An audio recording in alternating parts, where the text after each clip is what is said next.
All right, so our next review of the day is going to be for a film called Slanted. Slanted is a movie here. It's a directorial debut of a woman named Amy Wong, who wrote and directed this there. It tells the story of a young girl there named Joan. There, who's played by Shirley Chin. People might know Shirley Chin. She was in the movie Dee Dee, and I love Dee Dee a lot. She was the sister in that movie. That movie came out a couple years ago. That was one of my favorite movies of the year. So I love that movie. So it tells the story about this young girl growing up here. I don't think they ever say like what city or town she grew up in, but it's just some random kind of city. But she grows up with a lot of insecurities there, low kind of racial self-esteem, low confidence there, and it has a desire there to want to be white there, as you see throughout this. And for her, the pinnacle of being beautiful is being prom queen there. And then what do all the prom queens look like in her high school? Well, they're all pretty white blonde girls there. So you see that, and which leads to her doing some drastic things in this. And this movie, the director has described it as kind of like a Substance there, which people don't know. That was a movie that came out a couple years ago with Demi Moore there. And you can see a little bit of that, the substance in this. Also with some of the racial social commentary, you also get a little bit of, maybe reminds you of something like Get Out as well in this. I think it reminded me of. And yeah, she gets this transracial surgery that turns her into a pretty white girl. She turns into another, Asian white woman in like Scarlett Johansson. But in this one, it's McKenna Grace. Dude. People might know McKenna Grace. She was in stuff like Regretting You. She was in Five Nights at Freddy's. She was the younger version of Carol Danvers and Captain Marvel there. If you've seen any movie ever, she was probably the younger version of one of the female characters. Yeah, she was just recently this year Scream 7. She was in that. So yeah, it's about her journey to become the prom queen at this high school there, and doing kind of whatever it takes. So I'm gonna pass around, get you guys' thoughts on this. Nick, what are your thoughts on Slanted, man? All right, so with this movie, I see a lot of what it's going for. It's talking about a lot of the kind of I think biggest thing is it's talking about the internalized racism. A lot of Asian Americans feel, something I felt a lot when I was in school, that I wasn't seen as attractive, and we see a lot of media that's telling us that Asian men aren't attractive, Asian women, they're fetishized a lot in media. And I saw a lot of what Amy Wong is going for in this movie, and I thought the idea of this movie, I feel like it works better than its execution, because I feel like once the shift happens between Shirley Chen and McKenna Grace when they hand off the character, I don't feel like their performances really gelled together. It felt like it was a completely different person, which I guess is kind of the point of that. And now, the idea of the surgery is just about erasing your identity, but I don't think it came across well in the film. Interesting. What about you, Davine? Yeah, I kind of agree. I love the premise and everything. It's such a good idea for a story. It really gives me like Black Mirror vibes, where like they kind of go off of technology advancing to a point where it's kind of detrimental to society in a way. But somewhere in the execution, I feel like they tried too hard to be deep and profound, that they lost some of the original message. I really don't see a lot of the kind of profound element that they're going for up until the ending scene with her and her parents, where she kind of finally realizes that she had to sacrifice so much in order to become what was socially acceptable. In the scene when she's crying with her parents in their room and everything, I think that's the only time throughout the entire movie that I felt like I could really see how it relates to a lot of Asian Americans. I think that's really where it hits home. But I think they spent too long building up the story for that one conclusion, when I really think that the idea was to focus more on that conclusion, and maybe not just within like the last 10 minutes of the movie. I wish that she had more time, to reflect on her decisions and everything, and really show that regret, so that we could kind of more connect with her character and really see the effects of what happened, rather than just have them spending it within the last however long of the movie, whereas the first 90% of it is spent on her turning away from her Asian identity. Okay, interesting. It feels like this movie kind of wants to have its cake and eat it too, in terms of tones, because on one hand, it wants to kind of be this satirical Black comedy, especially like when she gets the surgery, when she's under, she has this kind of hilarious music video dream Yeah. of It's Good to Be White Yeah. karaoke version, which that's definitely jumping on my Spotify list. But it, then goes into the body horror, which I feel like is an element that you could have made this movie without that you could have had this whole story be told without the added element of body horror and how, this new face that she's having, it's melting. And the only reason that she's feeling any regret about the procedure is that, her face is melting, not that, her identity is gone. Yeah. Yeah, I'm gonna expand on that point a little bit and give my thoughts on that. So yeah, I mean, this movie, like I said, very much reminiscent. You'll see in movies like The Substance, like Get Out, in that aspect there, but the body horror, and like I said, the racial social commentary. And I think with this movie here, of her wanting to be white, and you see her like doing things like, she's got like a pin on her nose there, like a clothespin to make her nose smaller. And we see the beginning of the movie opens up when she's like a young girl, and we see her in this town there, and it seems like she's just moving there, and we see like her looking at a like a wall there, and it has like this poster on it of these white women on blonde.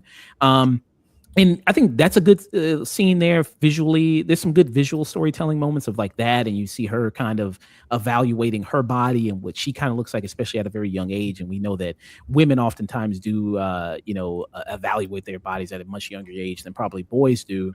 And then also there's like a scene there where she goes to this high school because her family's a working class family. Her father's a janitor, cleaner. I don't think it's ever said what her mother does it? I don't think it ever shows it. But her dad's a janitor. He's a janitor at this high school. And then when she goes to visit him, she sees that she's at this prom, and she sees everybody clapping and cheering for the prom queen and everybody lifting her up, and everything like that. So it kind of, you see that early on, it instills in her, it cements in her the idea of beauty and what beauty looks like in this place that she's in. And there's also another scene in the movie where, I don't know, some people, so I was looking at some other creators talk about this movie and says like, it's kind of stereotypical because there's like one scene where she's at lunch with the other kids, and she sits down and she's opened her lunch, and then they move away from her because they think the lunch is smelly. I don't know. It seemed like she was eating, I don't know, orange chicken or something like that, and rice. I don't know. It seemed like that. But the other girl, she was eating a fucking bologna sandwich or out of a bag or something like that. Like, I don't know. The thing she was eating looked kind of cool. But did you all think that moment was a little stereotypical or anything like that scene? I mean, that was kind of real. That felt real. I mean, my mom's Filipino, and whenever I brought leftovers to school, I got those kind of looks. It wasn't like looks of ew, get away. It was like, what the hell is that? Oh.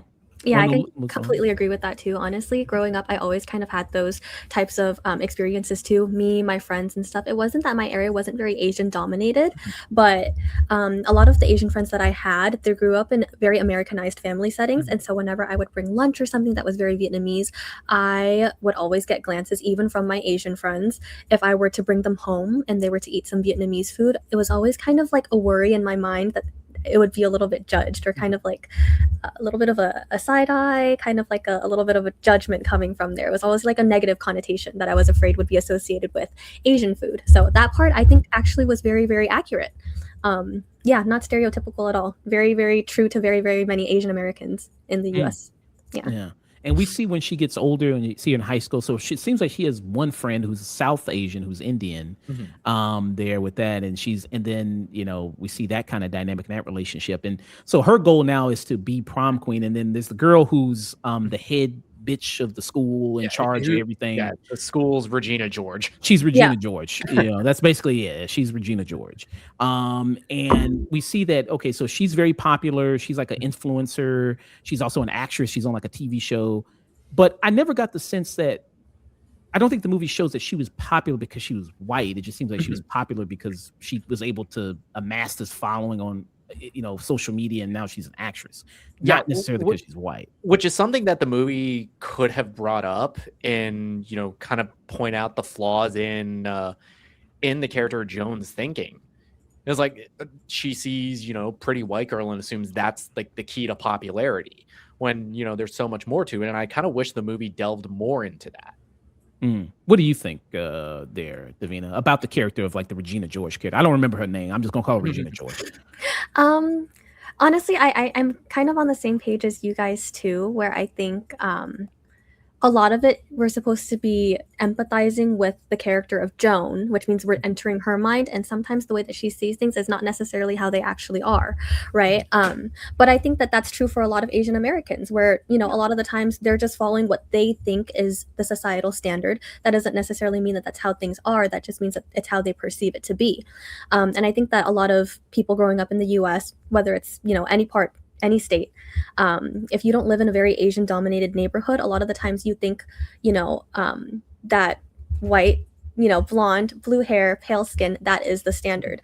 And that doesn't come from just being in the US. It also comes from Asian beauty standards as well, because I don't know if you guys know this, but like East Asians, Southeast Asians, what they usually think of as the beauty standard is white beauty, meaning the light hair, the fair skin, the blue eyes. Those are kind of seen as like pillars of beauty standards in anywhere in Asia.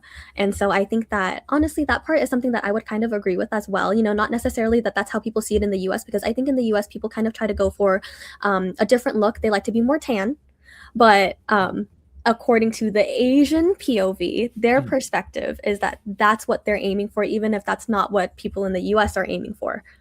Yeah, that's kind of what I think. Yeah, and talking about the beauty standards, a lot of that is, even now when I was living in Japan a couple of years ago, even the beauty standards there, they were leaning a little more like Eurocentric. Yeah, and then the main girl there, I mean, she herself, I don't know, she looks she has a lot more ethnic looking features. I mean, she has kind of more darker eyebrows, fuller lips. I mean, she doesn't look like just a plain looking white girl. At least, my thinking of it is, you know what I mean? So it's like, even her, it's like, okay, if this is supposed to be who we're supposed to look at as like the ideal white beauty standard, I don't think it fully has. But you find out something about her character that could be a reason for it, and I wish that was explored more than just a third act twist just to have a twist. Yeah, which is how it's kind of handled here.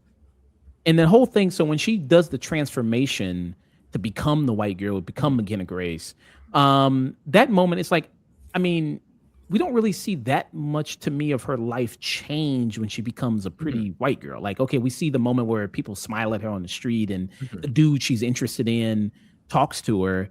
But besides that, it's like, it's not like all these doors start opening up for her because she's a pretty white girl now. You know what I mean? Even the girl that she wants to kiss up to, the Regina George girl, it's not like she accepts her now because like, oh, you're one of us. You're a pretty white girl now. She dismisses her at first.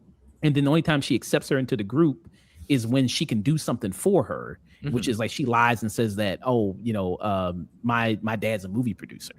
So I don't even think that really worked as well. What do you guys think about that when she did transform into the white girl? And then, I mean, do you think it did a good job at showing the stark contrast between her life as a white girl and then her life as an Asian girl? What do you think about that, Davina?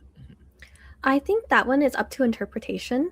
A lot of the times, because that is her kind of idea, her perception going into it, a lot of it is confirmation bias, right? A lot of the times you're going to hold on to the moments that prove what you believe to be true, but you're going to let go of all the times that don't. And I think that something that I like about the movie is that we kind of have to put ourselves in the position of someone who is an Asian American growing up in a society surrounded by white people, believing wholeheartedly that that is the beauty standard. And she believes with her whole heart that all of these changes and interactions, whatever she perceives to be, is the truth. So I don't mind that too much. We don't know for sure if it's actually people treating her differently because of her changing ethnicities, or if it's because she's holding on to every single instance that proves her right. But I think the point is that we're supposed to believe that it's the case because we're in her mind, we're in her POV, it's from her perspective, and I'm okay with that. Yeah, I like that. Yeah, that's a good point there. What about you? I feel like the movie could have made a stronger point about how much of the contrast between before and after transformation, how much of the contrast is because, okay, I'm a pretty white girl now, all of these doors are opening for me, versus I externally don't have a lot of the things that I kind of kept that internalized racism over. So, I'm myself am more confident in that way. Yeah. Because like, I mean, I think it could have been a thing like, since she wants to be. It seems like Mhm. she idolizes this girl who's an influencer. Maybe she could have tried to be an influencer, but she was Mhm. flopping when she was Asian. But then when Mhm. she turned into the white girl, then she started to blow up. Then she started to get more attention and likes and everything like that. Maybe they could have done something like that, I think, with that. And then also, I mean, I think maybe because I don't like the movies much, maybe I get into more of Mhm. the nitpicking logistics of it. It's like, how the hell did she afford this treatment to get this surgery? That a surgery that would I mean, cost I hundreds mean, of thousands of I dollars. mean, uh, I mean, the way that it's presented to us, at least it's this at first it's this like social media filter, and then the company that made it, it's like this is a once in a lifetime offer, Mhm. and the doctor that who is running it, who is I don't see the actor's name on Wikipedia. He's presenting it as, yeah, this procedure worked for me. I was also not white, so I got passed over a lot for opportunities in America. So he removed that from the equation. Yeah. So it felt like it was a character that was trying to give back something that he genuinely thought helped him. Mm, yeah. I could see that. Yeah, you have people who give like there's again when she walks into like the office, like these testimonials. She'll see like in the like there's videos playing in the reception office of people saying like I mean now that I'm white, dogs aren't scared of me anymore, and the sun smiles at me, and the Kool-Aid man gives me Kool-Aid every morning, and all this other stuff, and all these other good things. It's like okay, but yeah, I mean you kind of had that, but I was like the logistics of that. I was kind of like how is she doing that, I, and I then mean, also this is science fiction, and this is meant to be kind of more satire. Like even the storefronts that we see while they're driving through the town, that's like American Burger or like Guns and Milk. Yeah. And then another thing is like, so when she becomes a new person, then she goes back to school and she just shows up as a whole new person. I'm like, what Yeah. about all the stuff, the process it takes to get you I like mean, you can't just show up and say, I'm a new person to I school. mean, I'm a new person. Like, I okay. mean, I'll give the movie, some grace in that regard, that this is kind of meant to be this like heightened version of our reality, similar in the way that Bottoms was, Mm. which we And, saw a couple years ago. and like you said, I mean, I mean, there's things that you can look at the Mhm. substance that don't like if you think about it, some of the stuff doesn't make a whole lot of sense. Oh, you mean the So substance where media empires are built and destroyed by morning jazzercise programs? yeah, I mean, there's some stuff like that, and the fact that if Margaret Qualley's supposed to be the younger version of Demi Moore, why doesn't anybody recognize the fact that this person's the younger version of them? Well, it's not explicitly meant to be like the younger version of this person. It's like an external version of what your internal beauty standards are. Ah, um, what about you, Devin? Did you see any inconsistencies with Slanted at all? Something that bothered you at all? That's a good question. Let me think about that for a second. Yeah. Yeah, the biggest thing I have with this movie, the biggest issue I think, is just how how it kind of wants to have its cake and eat it too, in that it wants to be this very poignant satire about identity, about race, about ethnicity, and how all of those things intersect.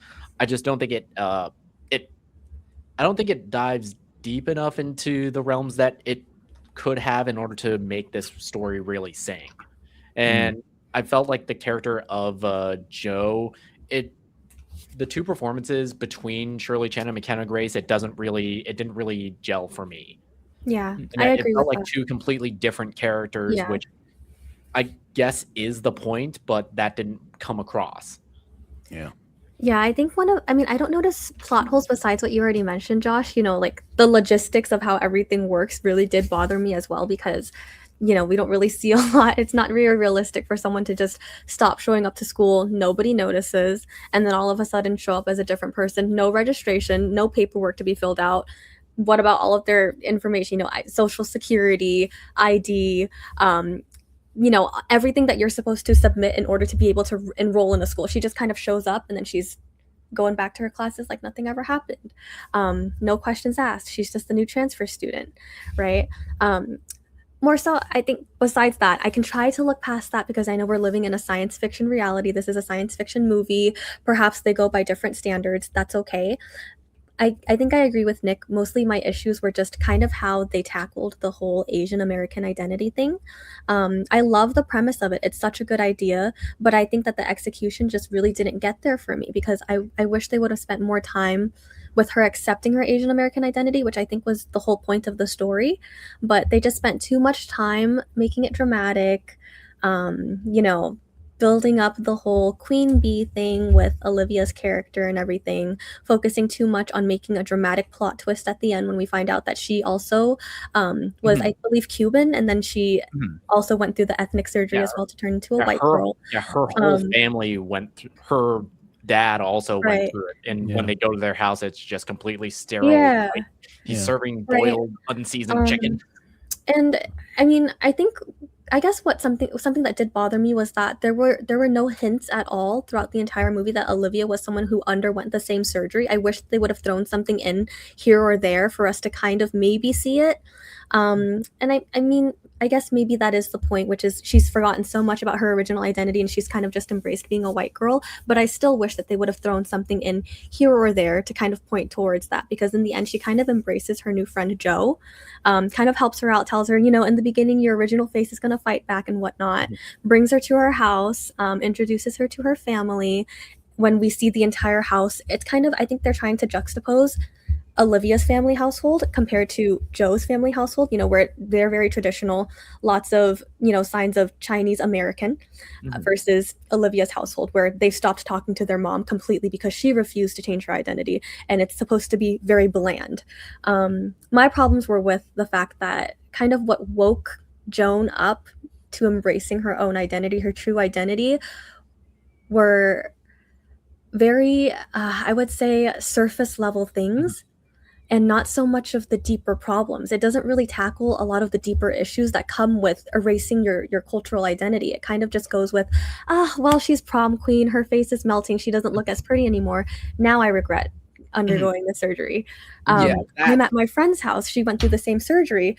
There's no substance here. Now I regret doing this. Mhm. I wish it would have been more about her missing her Asian American identity and not so much about her not enjoying being white as much as she thought she did. That's my Yeah, problem with that. yeah. And I think I don't know, like Nick said, I don't think you maybe need the body horror aspect so much. Mhm. I think more if it was like she was more just mentally brainwashed and colonized mentally, and she Mhm. was kind of like maybe like a token. She was maybe the token friend for the Regina George character, and she let racism and microaggressions and all the things slide. Um, because she wanted to be accepted and seen as beautiful by this girl and be a part of the in crowd there. And then like I said, her whole campaign to be prom queen, it doesn't ever seem like she won't be it because she's Asian. It just seems like she Mhm. won't be it because she doesn't have anything to offer as far as material gain. Mhm. Because she does the whole thing where she tells the Regina George character that, like, well, what if you endorse somebody to be prom queen and people can give you gifts and stuff like that and you can pick a person? And she goes, oh, that's a good idea. So it's like you're just bribing the person. So it really doesn't seem like it depends on racially, like, it's like that's the way it's going to happen. It's like whoever just gives the most stuff and bribes her better. So I thought that was kind of a mistake. Yeah. Um, so I'm gonna go around and get you guys final thoughts and rating for this. Nick, what are your final thoughts rating for Slanted? Yeah, this movie, it's kind of a frustrating watch because I think it's brilliant in concept. I really like the performance from both Shirley Chen and from McKenna Grace, but I liked them performances separately.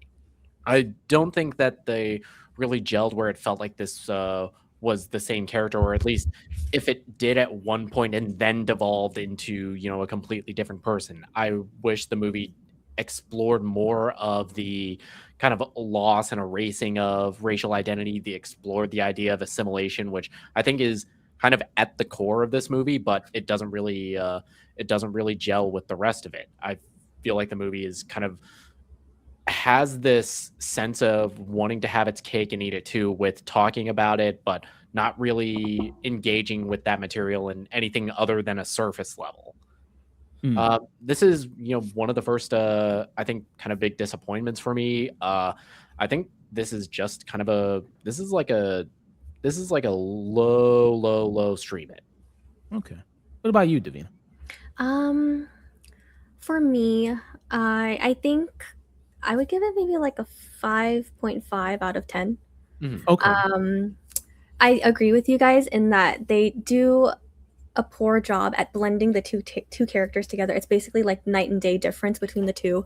I Whenever I see a character that two people are playing simultaneously, I always try to find inconsistencies in the acting. Look at the micro things, like their mannerisms, the way they talk, their intonation, their cadence, and all of these things are things that I consider. And I just didn't find it believable that, becoming a white girl next day completely she's a different person. I wish that they would have held on to some of her mannerisms from when she was still a Chinese American girl. So that's one thing. Another thing that I feel, is outside of the movie, but it's still something that I like to consider is that, Amy Wang, when she was directing it, she wrote this story. I would imagine that she was kind of writing about her own experiences as well, growing up and being an Asian American. And I think that she was aiming for something that really just makes you feel really tied to your Asian identity, something that, maybe when you were younger, something that you wanted to reject, and then later on you grew up, you regretted it, and you realized you wanted to embrace it.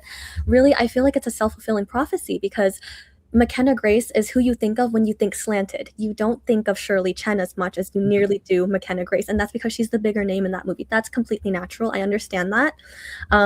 But by giving her so much more screen time, making the story majority about her, and kind of making Shirley Chen the underdog, it pulls away from the story that it's supposed to be, because it shifts the focus to who she wants to be and not so much who she actually is. And that's kind of a gripe that I have with it because I think that it's having the opposite effect that it was supposed to have. You're supposed to come out of it feeling like very, very close to home, very emotional, especially with the ending scene with her parents and everything, her talking to her dad. But in all of the interviews, I feel like in the interviews, the trailer and everything, and even just watching the movie, I get so much more of the desire to be white than I do the embrace of being Asian. So that really kind of strikes me the wrong way almost. Again, it goes back into the intent versus the execution, and I don't feel like the execution was there. Yeah.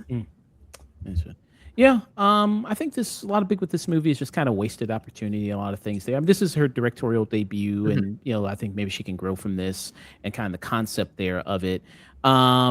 And I think there's some good moments here. You know what I mean? Like the scene, like you mentioned, when she's going through the surgery and the little commercial plays, like that's funny. The scene where she's in high school and she's like sees all the posters of all the past prom king and queens, and they all look the same. They're all, even the prom kings look the same. Like I thought that was kind of a funny visual bit of it. The stuff when she goes to the doctor's office, like that's kind of some funny stuff going on. So there's some good moments like that in it. That are really works well, but it's also kind of just like the logistics of it, the way that kind of works there, the whole kind of the way they're telling the story, and the fact that when she becomes this girl, the white girl, I just feel like there isn't that much of a difference life-wise for her, other than because she just lies and says like, oh, well, my dad's a movie producer and he can help you out. And then that's why she becomes popular. Like it's not just a scene where she becomes this white girl and all the people at the school like stop and what they're doing and look at her and turn their heads and everything like that. And now she gets the acceptance she wants. It's like, it's kind of not there. But like I said, maybe if they did a thing without the body horror, maybe they did more. She was kind of mentally colonized and brainwashed there. You could have just done something like that more than this whole kind of surgery thing with that. So for me, I just kind of give it a low stream it for me there. Basically kind of stream is 5.5. I'd say that's kind of like a stream it almost there, lowish. It's an interesting concept, and I'm curious to see what Amy Wang does next as a director. I feel like she just needs another pass in the writer's room, or a little bit more focus on what is the story that you want to tell. Yeah. And then there's a scene at the end where, like there's like a whole long line of people lining up to do the surgery. But it seems like in order to shut that down, all she had to do was just go like, look at me, look at my face. Like, you know what I mean? Like that would have just, the business they would have went out of business that day going like, ooh, I don't want to end up like this shit. Okay, never mind. I changed my mind now. Like, it seemed like they would just done that. But so stream it's all around for Slanted.